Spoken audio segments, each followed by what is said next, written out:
नमस्ते। आज की इस विशेष चर्चा में आपका स्वागत है।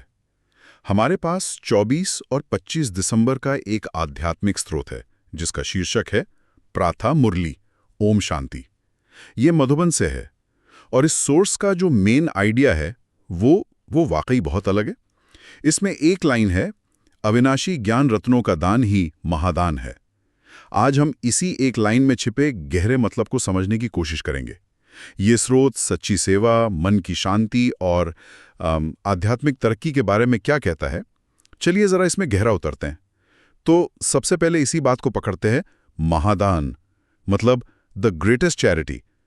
आमतौर पे जब हम दान की बात करते हैं तो दिमाग में क्या आता है? पैसा, खाना, कपड़े या ज्यादा से ज्यादा कोई धर्मशाला या अस्पताल बनवा देना। लेकिन ये स्रोत कहता है कि ये सब दान तो ठीक हैं, पर सबसे बड़ा दान है ज्ञान के अविनाशी रत्नों का। और कमाल की बात यह है कि इसी दान से राजाई मिलती है। और यहीं पे बात दिलचस्प हो जाती है। स्रोत सांसारिक दान और इस आध्यात्मिक ज्ञान दान के बीच एक बहुत साफ लकीर खींचता है। वो कहते हैं कि अगर आप अस्पताल या धर्मशाला बनवाते हैं तो उसका फल आपको अगले जन्म में मिलेगा। लेकिन वो अल्पकाल का सुख होगा। जैसे धर्मशाला बनवाने वाले को अगले जन्म में रहने के लिए अच्छा मकान मिल जाएगा, या जिसने बहुत धन दान किया वो शायद किसी राजा के घर जन्म ले लेगा, लेकिन ये सुख एक जन्म में खत्म हो जाएगा। मतलब ये एक तरह का पुण्य का फिक्स डिपॉजिट है जिसका रिटर्न एक ही बार मिलता है। बिल्कुल। लेकिन इसके उलट ज्ञान का दान एक पढ़ाई की तरह है। जैसे पढ़ाई से मिली डिग्री या हुनर पूरी जिंदगी काम आता है, वैसे ही ये ज्ञान 21 जन्मों तक की राजाई दिलाता है। इसलिए स्रोत भक्ति मार्ग को इनडायरेक्ट रास्ता कहता है, जहां आप ईश्वर से मांगते हैं, और इस ज्ञान मार्ग को डायरेक्ट रास्ता, जहां आप ज्ञान से खुद वो चीज बन जाते हैं। ये राजाई शब्द का क्या मतलब है? क्या ये सचमुच का राजपाट है, सिंहासन वाला, या इसका कोई गहरा आध्यात्मिक मतलब है? बहुत अच्छा सवाल है। पहली नजर में ये राजपाट जैसा लगता है, लेकिन इसका असली मतलब है स्वराज्य। स्वराज्य? हाँ, सेल्फ सॉवरेनिटी।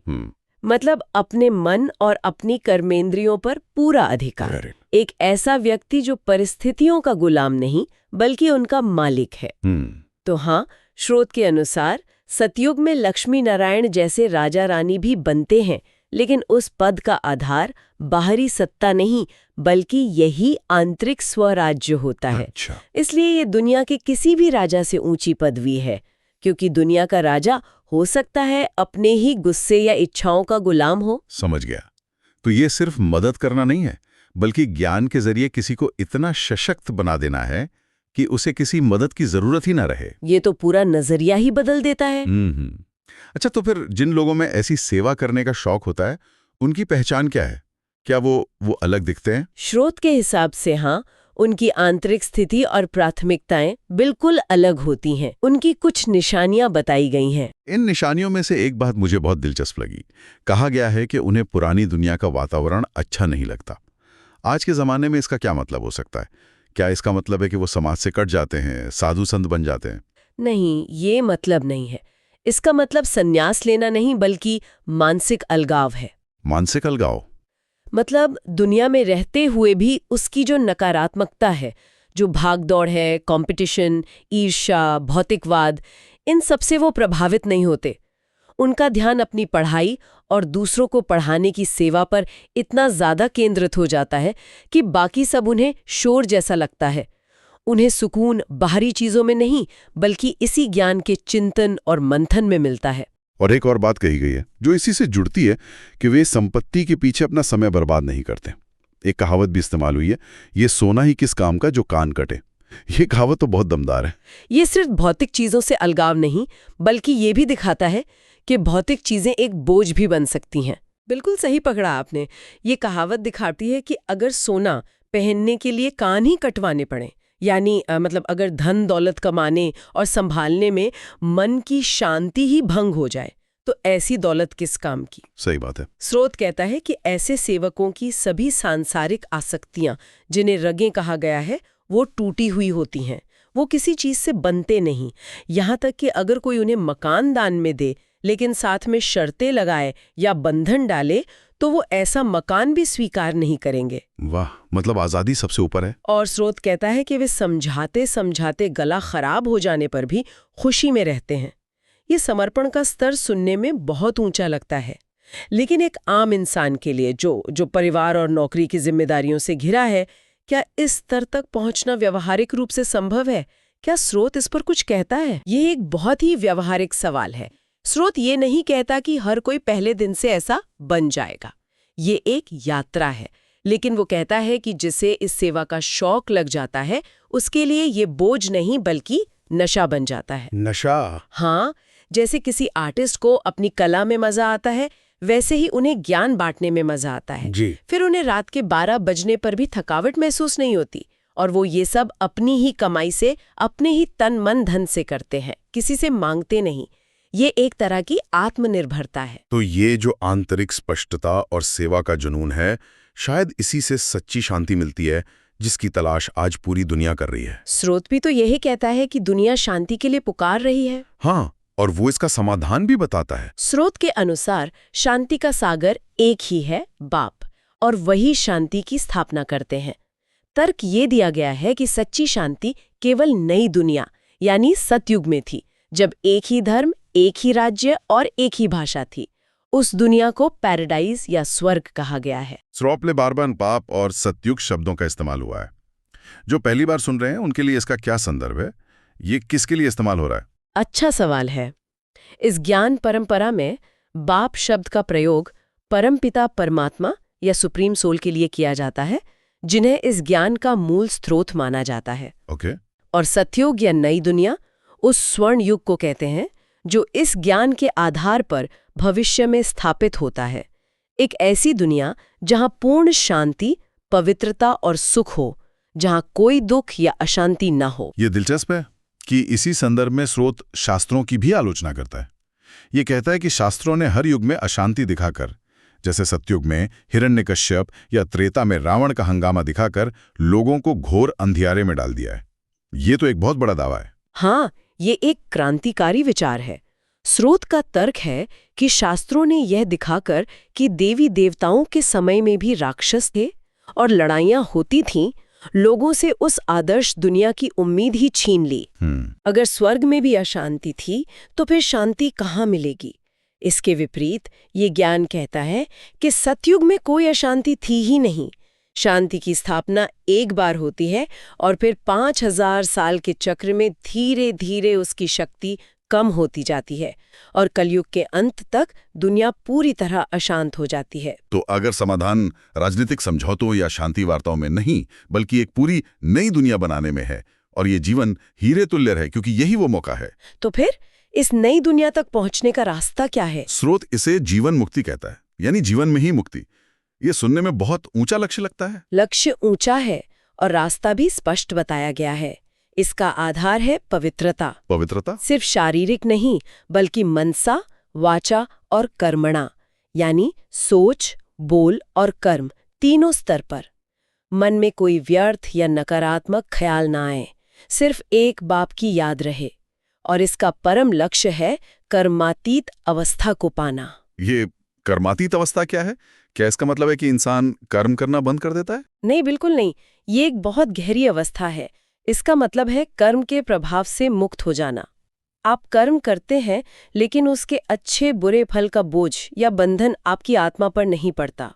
अच्छा। आप एक साक्षी की तरह कर्म करते हैं, जैसे कि कर्म कराने वाला कोई और है और करने वाली ये कर्मेंद्रियां हैं। आप कर्तापन के अहंकार से मुक्त हो जाते हैं। इसके लिए बहुत मेहनत और अभ्यास चाहिए। स्रोत में कहा गया है कि हनुमान मिसल अडोल बनना पड़ता है, यानी हनुमान की तरह अपनी स्थिति में एकदम स्थिर और अटूट। जब मैं ये स्रोत पढ़ रहा था, तो एक बात ने मुझे सच में चौंका दिया। इसमें कहा गया है कि अगर कोई इस रास्ते पर एक बार आ भी गया और फिर शायद रास्ते से भटक भी जाए, तो भी उसे किसी न किसी रूप में जीवन मुक्ति जरूर मिलती है। यहां तक कहा गया है कि वह स्वर्ग में झाड़ू लगाने वाला ही क्यों ना बने, पर वो स्वर्ग में जाएगा जरूर। ये तो एक तरह की आध्यात्मिक सेफ्टी नेट जैसी बात हुई। इसका क्या महत्व है? ये एक बहुत शक्तिशाली आश्वासन है। इसका महत्व ये है कि ये साधक के मन से हारने का डर निकाल देता है। ये बताता है कि इस ज्ञान का एक भी कण जो बुद्धि में बैठ गया, वो कभी व्यर्थ नहीं जाता। और इसी समझ से एक तरह का कंपारी नशा या बौद्धिक आत्मविश्वास आता है। कंपारी नशा। हाँ, स्रोत कहता है कि जो जितनी ज्यादा सेवा करते हैं उन्हें ये नशा उतना ही ज्यादा चढ़ता है। ये अहंकार का नशा नहीं है, बल्कि इस निश्चितता का नशा है कि हम सही रास्ते पर हैं और मंजिल पक्की है। तो एक तरफ तो ये सेफ्टी नेट है, पर दूसरी तरफ स्रोत सेवा करने वालों की रैंकिंग भी बताता है, महारथी, घोड़ेसवार और पियादे।